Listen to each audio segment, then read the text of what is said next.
नमस्कार, मैं हूं निकिता और आप देख रहे हैं सत्यहिंदी.com। चलिए एक नजर डालते हैं अब तक की सुर्खियों पर। लोकसभा चुनाव के छठे चरण के लिए आज शनिवार 25 मई को सुबह 6 बजे से वोटिंग जारी है। इस चरण में 8 राज्यों और केंद्र शासित प्रदेशों की 58 सीटों पर वोट डाले जा रहे हैं, जिनमें उत्तर प्रदेश की 14, हरियाणा की सभी 10, बिहार 8, पश्चिम बंगाल 8, दिल्ली की सभी 7, ओडिशा की 6, झारखंड की 4 और जम्मू कश्मीर की 1 सीट शामिल है। आपको बता दें कि पहले छठे चरण में 57 सीटों पर मतदान होना था, लेकिन जम्मू कश्मीर की अनंतनाग सीट पर मतदान स्थगित हो गया था, जिसके बाद अब छठे चरण में जम्मू कश्मीर की यह सीट मिलाकर कुल 58 सीटों पर वोटिंग हो रही है। इसके साथ ही बता दें कि इन 58 सीटों पर कुल 889 उम्मीदवार मैदान में हैं, जिनकी किस्मत का फैसला करीब 11 करोड़ वोटर्स करेंगे।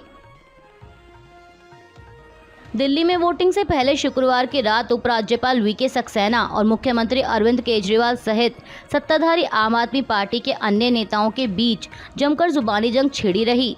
दोनों पक्षों ने एक दूसरे पर शनिवार को लोकसभा की 7 सीटों के लिए होने जा रहे मतदान की तैयारियों को लेकर सवाल उठाए। रात 9:47 पर आम आदमी पार्टी सरकार में मंत्री आतिशी ने एक्स पर दावा किया कि ऐसी जानकारी मिली है कि आज दिल्ली के उपराज्यपाल ने दिल्ली पुलिस को आदेश दिए हैं कि जहां पर इंडिया गठबंधन के वोटर भारी संख्या में हैं, वहां पर वोटिंग धीरे करवानी है ताकि लोगों को वोट डालने में दिक्कत हो।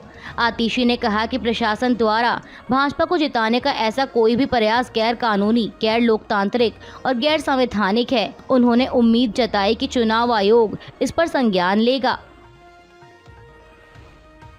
आम आदमी पार्टी नेता आतिशी के इसी ट्वीट को कोट करते हुए मुख्यमंत्री अरविंद केजरीवाल ने भी लिखा कि ये चौंकाने वाला है। उन्होंने कहा कि चुनाव आयोग को दिल्ली में बिना बाधा के मतदान सुनिश्चित करना चाहिए। वहीं मामले पर उपराज्यपाल वीके सक्सेना की भी प्रतिक्रिया आई है। उन्होंने आम आदमी पार्टी के इन आरोपों पर पलटवार करते हुए लिखा कि आदत ही बना ली है आपने तो, केजरीवाल साहब, जिस हाल में रहना बस रोते हुए रहना। बता दें कि उपराज्यपाल वीके सक्सेना ने इन दावों को अस्वीकार्य और बेतुका बताया है।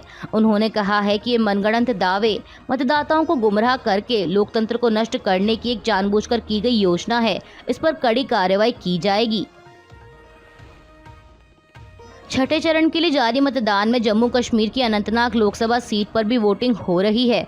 इस बीच पीडीपी अध्यक्ष और अनंतनाग से चुनाव लड़ रही महबूबा मुफ्ती ने दावा किया है कि कल रात से जगह जगह पर पीडीपी के कार्यकर्ताओं को बिना किसी वजह के थाने में बंद किया जा रहा है।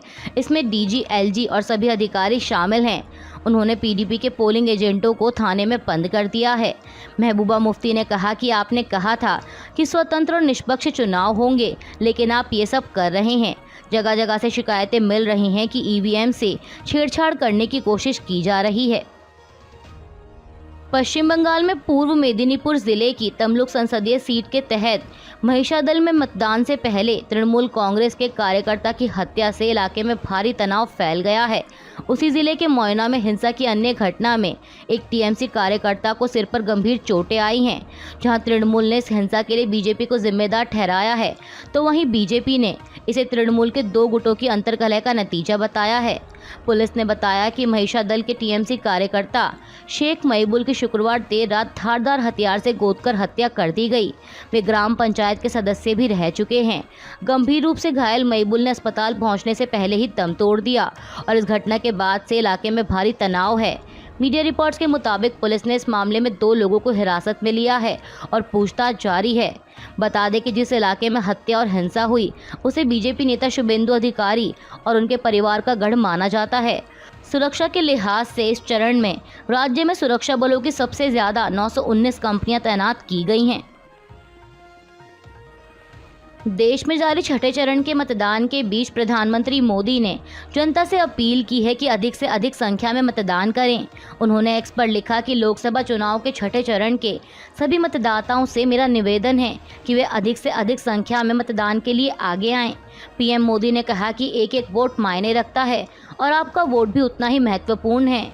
लोकतंत्र तभी फलता फूलता है और जीवंत दिखता है जब चुनाव प्रक्रिया में जनता जनार्दन की बढ़ चढ़कर भागीदारी होती है। प्रधानमंत्री ने कहा कि माताओं, बहनों और बेटियों के साथ ही युवा वोटरों से मेरा विशेष आग्रह है कि वे अपने मताधिकार का प्रयोग जरूर करें।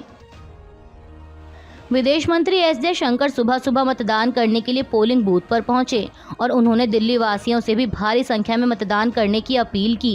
विदेश मंत्री ने कहा कि मैं इस बूथ में फर्स्ट मेल वोटर हूं। हम चाहते हैं कि भारी संख्या में आज वोट पड़ें। आज बहुत बड़े निर्णय का समय है। मुझे पूरा यकीन है कि दिल्ली के वोटर विकसित भारत और प्रधानमंत्री नरेंद्र मोदी को एक बार फिर वोट देंगे। मुझे पूरा यकीन है कि एक बार फिर मोदी सरकार वापस आएगी। लोकसभा चुनाव के छठे चरण के लिए मतदान करने पहुंचे केंद्रीय मंत्री हरदीप सिंह पुरी ने कहा कि हमारी अभी 303 सीटें हैं। 10% सीटें बढ़ती हैं तो 330 होती हैं और 15% बढ़ती हैं तो 345 सीटें होती हैं। केंद्रीय मंत्री ने कहा कि हमारे 37 सहयोगी दल हैं और उनमें से आधों को भी 2 से 3 सीटें आईं तो हम 400 सीटें आराम से पार करेंगे।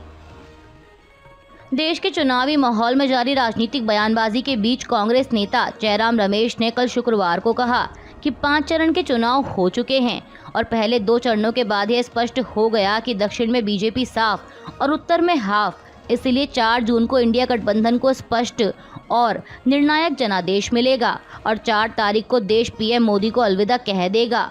कांग्रेस नेता ने आगे कहा कि मुझे पूरा विश्वास है कि हमारा गठबंधन दिल्ली की सभी 7 सीटें जीतेगा। कांग्रेस नेता शशि थरूर ने बीजेपी के 400 पार के नारे पर तंज कसते हुए कहा कि मुंगेरी लाल के हसीन सपने सुने होंगे आपने, ये 400 पार भी वही है।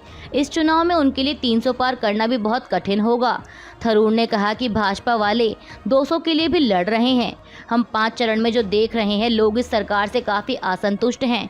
महंगाई भी बढ़ती जा रही है और पीएम मोदी ने किसान परिवार से कहा था कि आय दोगुनी करेंगे, लेकिन कुछ नहीं हुआ। ये सब देखने के बाद लोग कहते हैं कि क्यों इस सरकार को एक और मौका दें।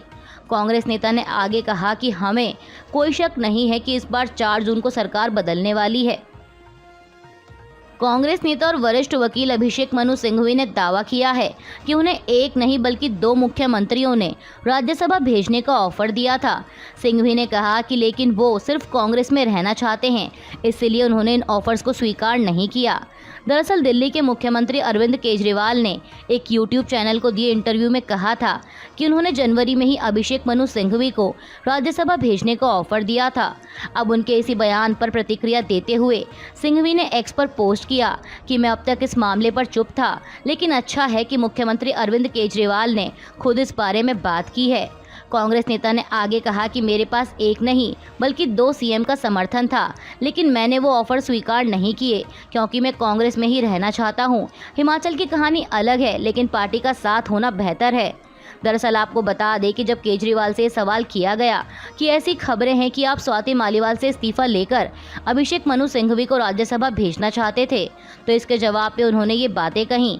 केजरीवाल ने कहा कि यह बिल्कुल गलत बात है, बीजेपी इस तरह की खबरें फैलाती है। जनवरी में अभिषेक मनु सिंघवी को ऑफर दिया था, उन्होंने यह ऑफर ठुकरा दिया था। लोकसभा चुनाव के छठे चरण के लिए आज 25 मई को हो रही वोटिंग से ठीक पहले राजनीतिक विश्लेषक योगेंद्र यादव ने अपना फाइनल प्रेडिक्शन जारी किया है।